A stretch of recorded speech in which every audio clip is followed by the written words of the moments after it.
Olá! Seja muito bem-vindo ao nosso canal. Aqui você encontra reflexões poderosas e acessíveis sobre as Escrituras, explorando cada capítulo da Bíblia com atenção e clareza. É uma alegria ter você conosco nessa jornada de aprendizado e crescimento espiritual. Se este conteúdo te edificam, inscreva-se agora no canal e ative o sininho para não perder nossos próximos vídeos. E mais, compartilhe este vídeo com seus amigos e familiares para que juntos possamos espalhar a palavra de Deus e inspirar vidas ao redor do mundo. Prepare-se para mergulhar nesse relato impactante que nos confronta com a fragilidade da natureza humana e a justiça divina. Não esqueça, inscreva-se no canal e compartilhe o vídeo. O capítulo de Neemias 13 retrata os desafios finais na preservação da restauração alcançada, quando práticas incorretas voltam a surgir entre o povo. O capítulo evidencia a firmeza de Neemias em corrigir desvios, restaurar a santidade e reafirmar a obediência à lei, mostrando que a fidelidade a Deus requer vigilância constante e ações decisivas. Vamos iniciar a leitura da palavra e depois os esclarecimentos. Versículos de Neemias 13 do livro de Neemias da Bíblia.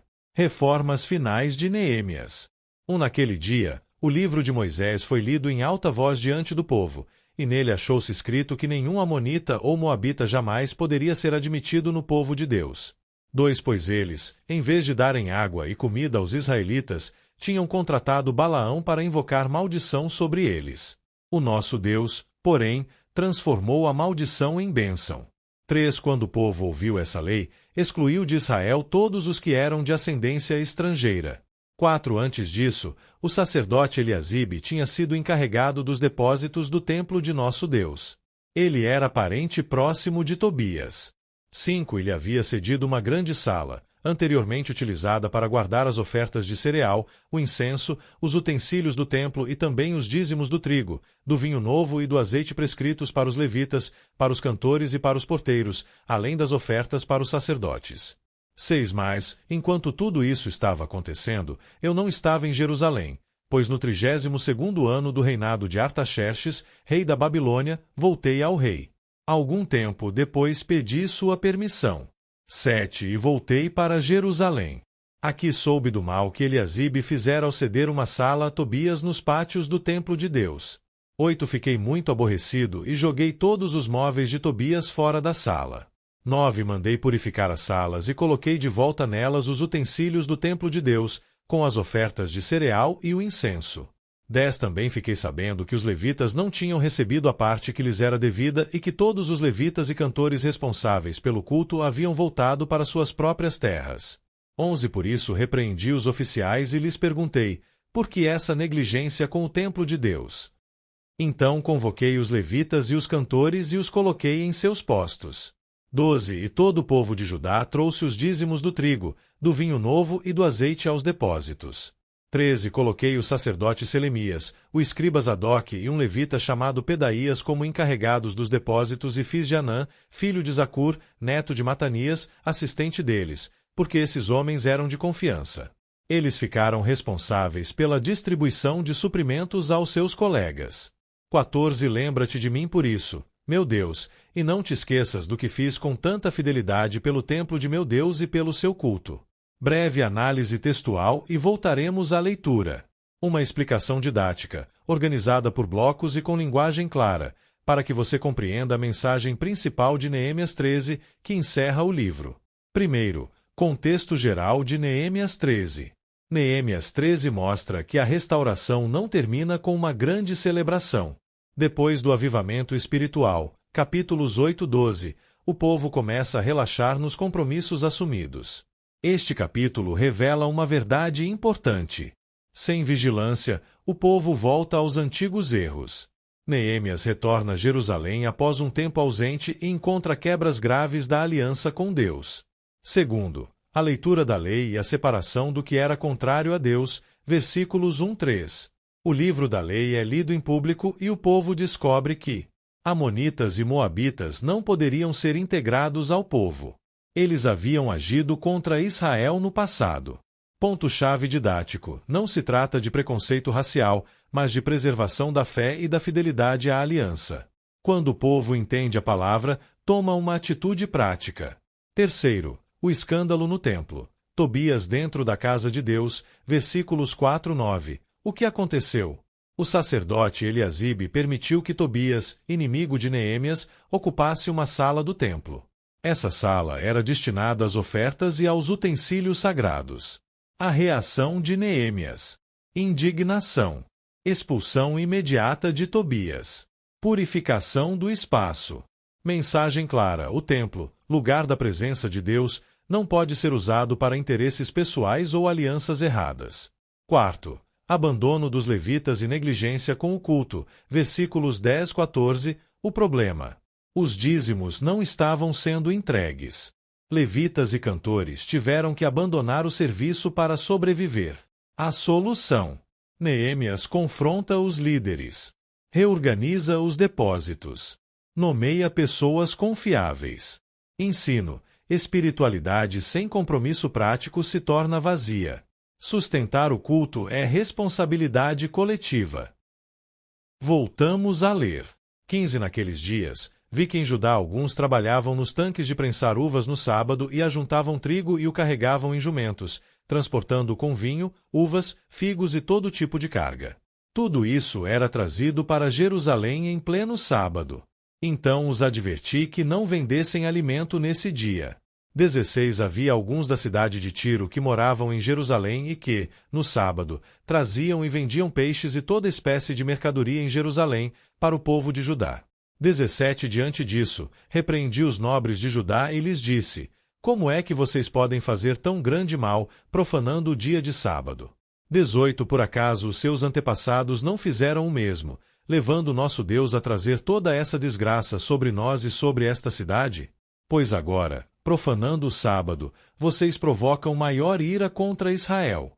19 Quando as sombras da tarde cobriram as portas de Jerusalém na véspera do sábado, ordenei que estas fossem fechadas e só fossem abertas depois que o sábado tivesse terminado. Coloquei alguns de meus homens de confiança junto às portas, para que nenhum carregamento pudesse ser introduzido no dia de sábado. 21 ou 2 vezes os comerciantes e vendedores de todo tipo de mercadoria passaram a noite do lado de fora de Jerusalém. 21 Mas eu os adverti, dizendo: por que vocês passam a noite junto ao muro? Se fizerem isso de novo, mandarei prendê-los. Depois disso não vieram mais no sábado. 22 Então ordenei aos levitas que se purificassem e fossem vigiar as portas a fim de que o dia de sábado fosse respeitado como sagrado. Lembra-te de mim também por isso, ó meu Deus, e tem misericórdia de mim conforme o teu grande amor. 23 Além disso, naqueles dias, vi alguns judeus que haviam se casado com mulheres de Asdod, de Amon e de Moabe. 24 A metade dos seus filhos falavam a língua de Asdod ou a língua de um dos outros povos e não sabiam falar a língua de Judá. 25 Eu os repreendi e invoquei maldições sobre eles. Bati em alguns deles e arranquei os seus cabelos. Fiz com que jurassem em nome de Deus e lhes disse: não consintam mais em dar suas filhas em casamento aos filhos deles, nem haja casamento das filhas deles com seus filhos ou com vocês. 26 Não foi por causa de casamentos como esses que Salomão, rei de Israel, pecou? Entre as muitas nações não havia rei algum como ele. Ele era amado por seu Deus, e Deus o fez rei sobre todo Israel, mas até mesmo ele foi induzido ao pecado por mulheres estrangeiras. 27 Como podemos tolerar o que ouvimos? Como podem vocês cometer essa terrível maldade e serem infiéis ao nosso Deus, casando-se com mulheres estrangeiras? 28 Um dos filhos de Joiada, filho do sumo sacerdote Eliasibe, era genro de Sambalate, o Horonita. Eu o expulsei para longe de mim. 29 Não te esqueças deles, ó meu Deus, pois profanaram o ofício sacerdotal e a aliança do sacerdócio e dos levitas.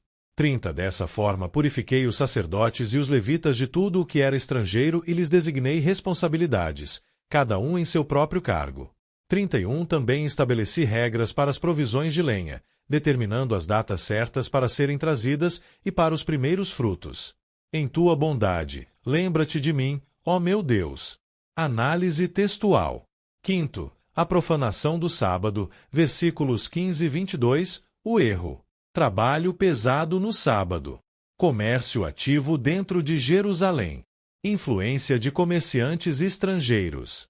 A atitude de Neemias. Repreensão direta. Fechamento das portas da cidade. Vigilância rigorosa. Mensagem central. O sábado representava a prioridade de Deus sobre a produção e o lucro. Hoje, o princípio é: Deus deve ter um tempo separado e respeitado.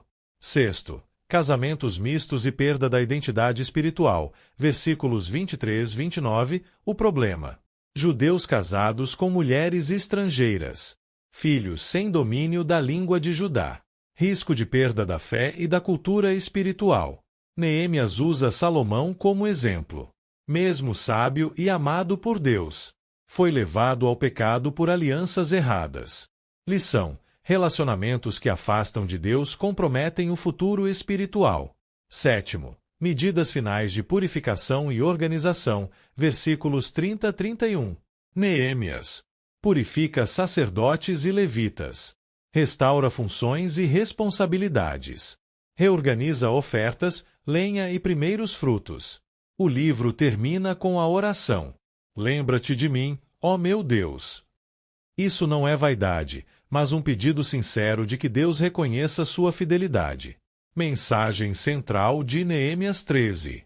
Neemias 13 ensina que compromissos espirituais precisam ser mantidos. A palavra revela erros que precisam ser corrigidos. Liderança fiel confronta, mesmo quando é desconfortável. Santidade exige separação prática. Sem vigilância, a fé se enfraquece. Em resumo, reforma espiritual não é um evento, é um processo contínuo. Aplicação prática para hoje. Leia a palavra regularmente. Corrija desvios rapidamente. Não misture fé com interesses contrários a Deus. Honre compromissos espirituais. Proteja sua identidade espiritual e familiar. E chegamos ao fim de mais um vídeo. Espero que você tenha gostado e aprendido algo novo com a gente. Se você curtiu o conteúdo, não esqueça de deixar o seu like e se inscrever no canal. Isso ajuda muito a gente a continuar trazendo conteúdos incríveis para você. Compartilhe com seus amigos e familiares. Vai que eles também se interessam e aprendem algo novo. Obrigado por assistir. Nos encontramos no próximo vídeo. Até mais!